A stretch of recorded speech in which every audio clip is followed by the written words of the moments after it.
What's good, everyone? What is good? Welcome back to the channel with your children, of course, Mac. Hope you all are having a great day today. And today we're back with another Since First People. And today's people, what are we making? We are making a house for you guys. Again, don't know which house because I have a bunch of houses pre-recorded, but whatever house it is, I hope you all enjoy it. I want to thank you all so much for watching and sending the love. I really appreciate it.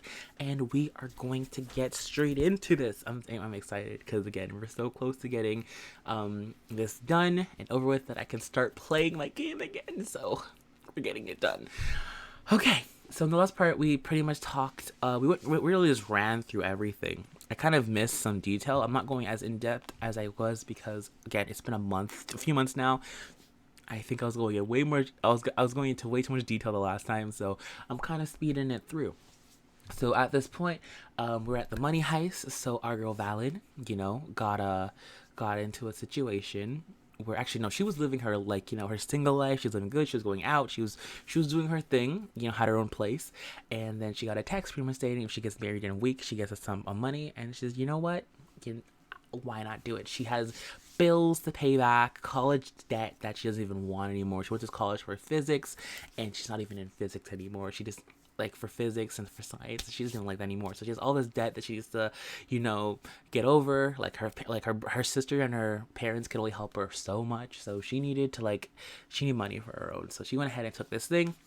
She went out one day, tried to look for some guys, couldn't find anybody that she was willing, to spend the rest of her life with. And so she kind of did a process of elimination. And she said, you know what, let's go with Hayden. Hayden has been there for her. Like, Hayden's been understanding for her. Hayden has, he's just been the man. He's treated her so nicely. Even all the BS she's put him through, he has been there. So she went ahead, asked Hayden if he want to go on a date. He said yes. And while they were there, she said, you know what, we've dated for so long. We've known each other for forever, and I feel like this time I just want to be with you the rest of my life, and that I love you. So will you make me the happiest person and be my husband? And of course he said yes, because that man is, I was, okay, not obsessed, but in love, love with this girl. Like, he cherishes her. He really does. Even with all the BS, he cherishes this girl like no other. So they said yes, and then they went ahead and threw an engagement party. I filmed it, but I did not upload it because that video I don't know where it is. It left, but they did have an engagement party, which was very shocking because everybody was, like, very questioning her. Okay. At this point, she was very, like, confused because, like, the first day she was, like, happy, and the next day she's like, what am I doing? I'm about to get married to somebody. Like, marriage. Honestly, marriage wasn't on her radar. It really wasn't. It was just her career, like, getting through days, thinking about sunshine. That was on her mind, not getting married. And so she was very like hesitant about it, and, like, unsure if she was doing the right thing. And so she went ahead and told people, and everyone was, like, always like, oh, why are you getting married? Like, are you crazy? But once they heard it was from Hayden, they're like, oh, okay, it's Hayden. That makes sense. He treated you so nicely. Like, everyone was on board. Her parents were on board. Her mom was on board. Her sister was on board. Her brother's on board. Everyone was on board with her marrying Hayden, which she was very, like, kind of mad about because no one, like, said, oh, no, you're moving too fast. Y'all broke up. Why are you getting married? Like, no one disagreed with the marriage, which was kind of off-putting because it felt so rushed. Like, if a rushed marriage is happening, ain't one person supposed to say no, I object? It was something else. So she kind of, like, was a bit not mad, but a little upset that no one objected to the marriage. And so, anyway, she kept on going with it. She kept on talking to Hayden, and actually by the engagement party, she was happy. Her family, maybe she realized why her family was okay with it, because Hayden was just such a nice guy, and the engagement party went so well. I'm so mad I didn't upload it.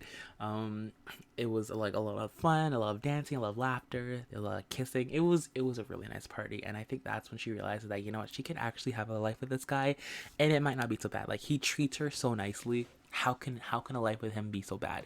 So she went ahead the next day, went dress shopping. That was a mess of an episode. If you watched it, I could not. My game was glitched. I could not get her to try on a dress. It was messy, but we got it done.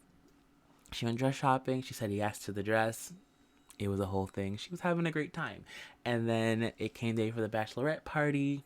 That was fun. She went with her friends, invited her sister out. They went for dinner. They went to a club. They just went out and had some fun. Her last day of being single before the wedding. Again, this all happened in a week span. It was kind of rushed, but no one objected to it. It was crazy. So they went ahead and did that until the next day. Actually, not even the next day, the same night that happened. Our guy, our guy Hayden came in to her house, came to her apartment, pretty much drunk, like the night of the wedding. She didn't want to come in because, of the whole don't, see your significant other on the day of the wedding, type of voodoo stuff, not curse type of thing. You shouldn't see them. I guess you shouldn't see them in their wedding dress, I think. But anyway, she just didn't want to see that night. But he sounded like he needed to talk to her, so he opened the door and he was drunk. He was drunk out of his head, but not really drunk, but she could have smelled the booze off of him. And so she was worried for him, so she let him inside, and he'd even he'd even shook her. He's like, how did he say it again? He's like, why did you marry me? Like, I don't know, my bad. Is it true that you're marrying me for money? And she's like, what do you mean? Like, I would never, like, what? She's like, stop asking me, stop lying to me. Did you marry me? Or the only reason you're marrying me right now is for money. She's like, and then she's like, I'm sorry. I didn't want you to find out this way. I love you. Yes, it was for money in the beginning, but then I truly found out that I love you and that you treat me so well. And you were the one. And I'm sorry that it took us to notice you and this and that. She started breaking down, the tears and everything. And Hayden wasn't having it. Hayden was like, shut up. Like, no. Because he's like, I've loved you since we were since we were teens, I have loved you for ages. I have, sacrificed my dignity for you. You have cheated on me. You've treated me bad. And I still came back to you because there was something about you that I loved and I couldn't find in nobody else. But the fact that for you to find something in me, money had to be involved. No, I can't do that. Like, I can only have so much self-respect for you to disrespect me like that, Like, he went in on her. Like, he was pissed. Like, he was mad because it's true, though. This man has been there for her from the get-go, from the start. He was her first, like, actual nice boyfriend. He treated her so nicely. Like I told you guys before, he treated her amazingly. And the fact that it took money for her to realize that she wanted him, nah, that's BS. Could you imagine? Like, loving somebody so much and them only realizing that they were with you because of money. And if money was not involved, she would never picked up that phone and gave him a chance. It hurts the heart. And he realized that he had to do something for himself. And so he pretty much told her, like, we're done. Don't talk to me. Don't call me. Don't find out how I'm doing. Don't call me when you're bored. Don't call me when you're sad. Just leave me alone. I want to be out your life. You need about my life. I want to be out your life. You need about my life. And that's it. Done deal. And he left, and then she broke down and cried and had to call everybody, tell them the wedding's off and this and that. It was heart-wrenching, like, because again, she really started falling for him all over again. And again, she was picturing herself, her life with him, and it just all crumbled. It crumbled away in front of her, and all the person she could blame was only person she could blame is herself, honestly, because she really did treat him like dirt. And so that happened, and she was kind of like, she just, I don't know, she didn't care anymore. She said, what, F love isn't, like, it's not for her. So she went out and did the most things. She did the most things. Like, if you had, like, a leg, if you had, a thing and you were a male and there was a closet downstairs, she would woohoo with you. Simple as that. She was a mess. She was literally a mess for the last few days. It was something else.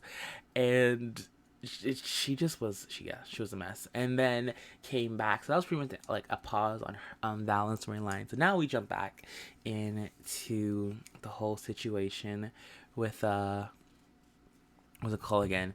The whole situation with, where is it?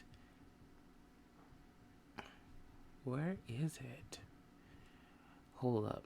There's a part where she confronts him. I'm sorry, I'm so lost right now. Broken marriage. No, that's not it. You're not the father. That's not it. Where did she confront him? Y'all, I am so confused. Anyways, I don't remember. Anyways, so there's a part where I don't know where it is right now, but she, Vi finds out.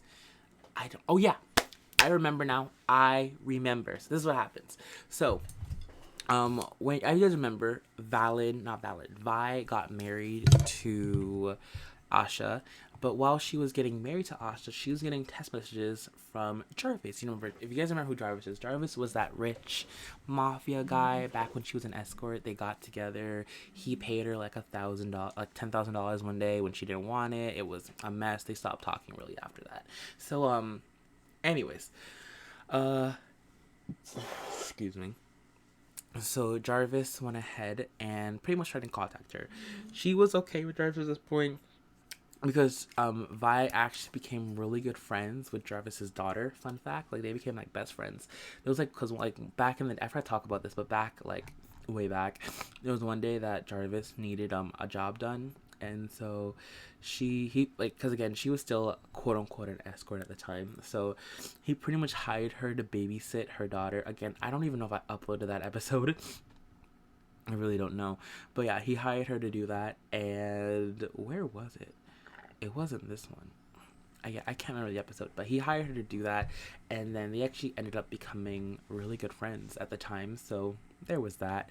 So yeah, so now that she's friends with, you know, his daughter Jarvis, they were kind of cool until, like I said, while she was getting married to Asha, Jarvis was messaging her, and she kind of ignored it because she just didn't care at that time, until the point where she was just like he just kept on calling her. So he just said, you know what, I'll answer. So she went ahead and answered, and Jarvis says, I know your husband's cheating on you. And she's like, oh, like what's going on? And she's like, meet me at this place tomorrow and I'll tell you everything. And so she does. I'll go ahead and get into more of that in the next part. Hopefully you all enjoyed. We are so close, y'all. We are so close to the finish line. Hopefully y'all enjoyed. Thank y'all so much for watching, and of course I'll talk to y'all in the next one. I'm out. Deuces, peace, bye. Later. I love y'all. Peace.